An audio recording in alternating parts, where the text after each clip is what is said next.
Ethiopian Airlines, 149 aircraft, Africa's largest carrier, challenging Emirates directly. But how? How does an airline from a landlocked nation, starting with 5 propeller planes in 1945, rise to become the giant that global powerhouses now watch nervously? This isn't luck. It's a blueprint forged through crisis, innovation, and a single unwavering strategy that giants like Emirates never saw coming. Because while the world focused on Dubai's glittering hub, Ethiopian was quietly building something more powerful. December 21, 1945. Ethiopia, still recovering from wartime occupation, makes a decision that will reshape African aviation. Emperor Haile Selassie I signs an agreement with TWA, not a partnership. 5 surplus DC-3s, American pilots. One goal: connect a nation recovering from war to the world beyond its borders. This wasn't just about moving people.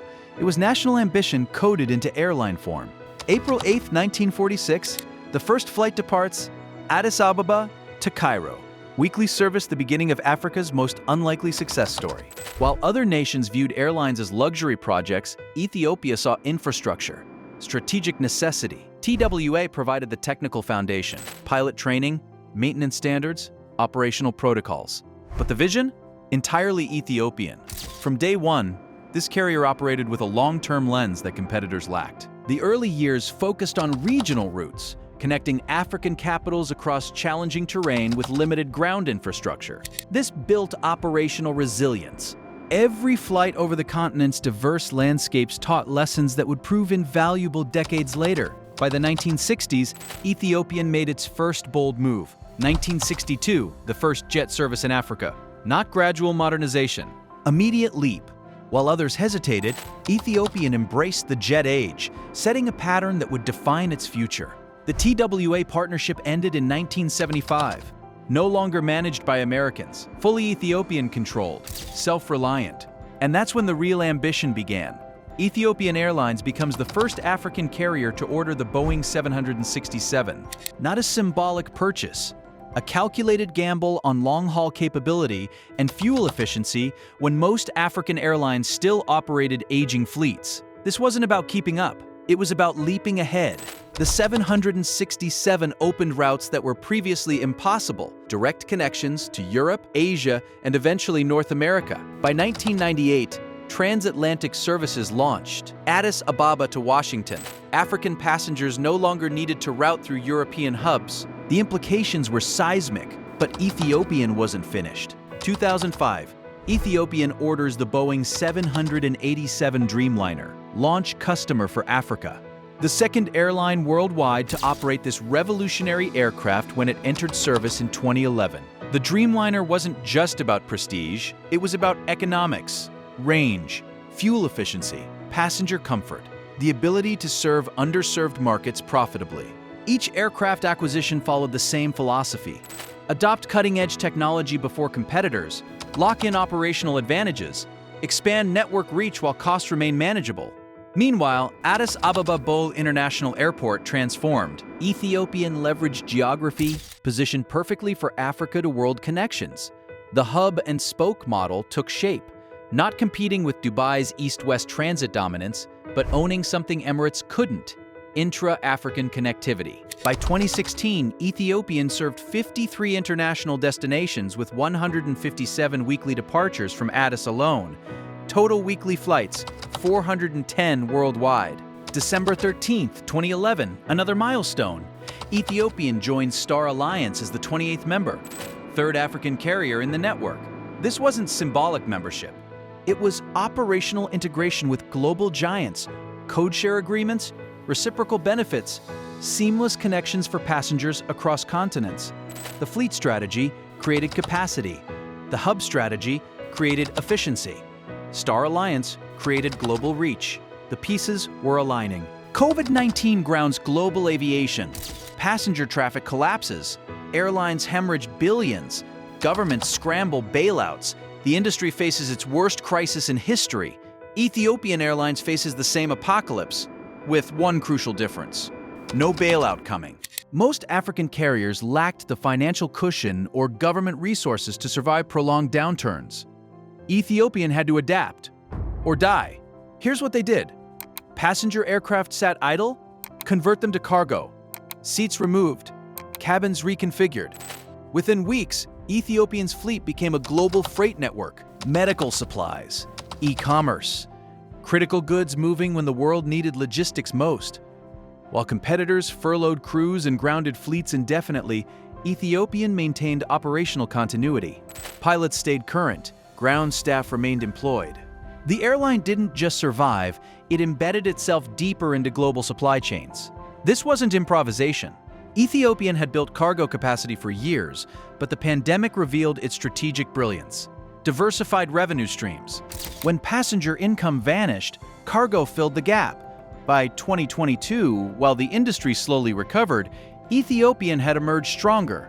Leaner operations, proven crisis resilience, a cargo network that now included routes like Urumqi, China, added in 2003 specifically for freight demand. The pandemic taught the industry a brutal lesson. Adaptability determines survival. Ethiopian had already learned it, because this wasn't their first crisis. Decades of operating in a challenging continent, political instability, infrastructure gaps, economic volatility had forged an airline that thrived under pressure. What paralyzed giants was just another operational challenge for Ethiopian. And the world noticed. Let's talk about what happened next. Ethiopian didn't just survive through cargo conversions. They doubled down. By 2005, Ethiopian operated one of Africa's largest dedicated cargo fleets. Not passenger planes with belly freight, purpose-built cargo aircraft. Scheduled freight services connecting Africa to Asia, Europe, and North America on routes that passenger airlines ignored. Here's why this matters. E-commerce exploded post-pandemic. Supply chains fragmented.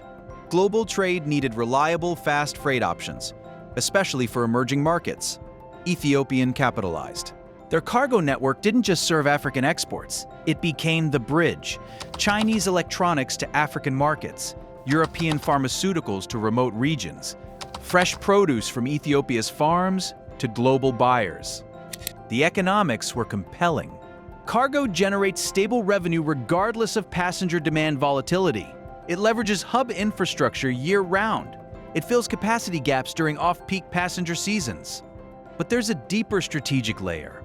Ethiopian's cargo dominance created something Emirates couldn't easily replicate: first and last mile connectivity across Africa. While Emirates excelled at moving freight between major global hubs, Ethiopian owned the distribution networks within the continent. Addis Ababa became the logistics gateway, not just for people, but for goods. This multifaceted approach, passenger and cargo excellence, differentiated Ethiopian from single-focus competitors. When passenger markets dipped, cargo sustained operations. When cargo demand fluctuated, passenger growth compensated. Diversification wasn't a buzzword, it was survival architecture. By 2026, Ethiopian's fleet reached 149 aircraft. Skytrax named them best airline in Africa for the 8th consecutive year. Revenue streams balanced, operations profitable. The cargo empire wasn't a side project. It was the foundation for everything that came next. So here's how Ethiopian Airlines challenges Emirates. It's not by beating them at their own game. Ethiopian doesn't try to out-Dubai Dubai.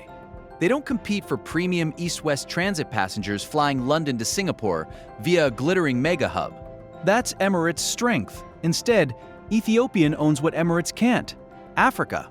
While Emirates built the world's most recognizable luxury brand connecting continents, Ethiopian built the indispensable network connecting Africa to itself and to everywhere else. 53 international destinations, deep intra-African routes, cultural and operational knowledge of markets that take decades to understand. Emirates passengers transit through Dubai. Ethiopian passengers start, end, or connect through the continent that's home to 1.4 billion people and the world's youngest population. The numbers tell the story. Ethiopian maintained profitability nearly every year since 1946, a feat almost no African carrier achieved. They survived without bailouts. They innovated through crises. They adopted technology first. Jets in 1962, 767s in 1984, Dreamliners in 2011. Each decision built competitive advantage. The TWA mentorship provided operational discipline. The early fleet modernization created long-haul capability. The Addis Ababa hub leveraged geography. The Star Alliance membership unlocked global networks. The pandemic response proved adaptability. The cargo empire diversified revenue. Ethiopian isn't challenging Emirates with one strategy. They're challenging them with integrated, decades-long execution. And the future? More routes, more aircraft, deeper African penetration, continued cargo expansion. Because while giants focus on dominating global transit, Ethiopian focuses on something more fundamental, serving the markets others overlook, with the efficiency and resilience that only decades of doing the hard work can build. This is how an underdog becomes a titan. Not by copying the giants, by becoming indispensable where they aren't. If the untold strategies of aviation's most underestimated players fascinate you, how carriers like Oman Air, ANA, or Ethiopian rewrite industry rules, subscribe to Plane Theory. Because the next deep dive reveals another airline defying logic and winning.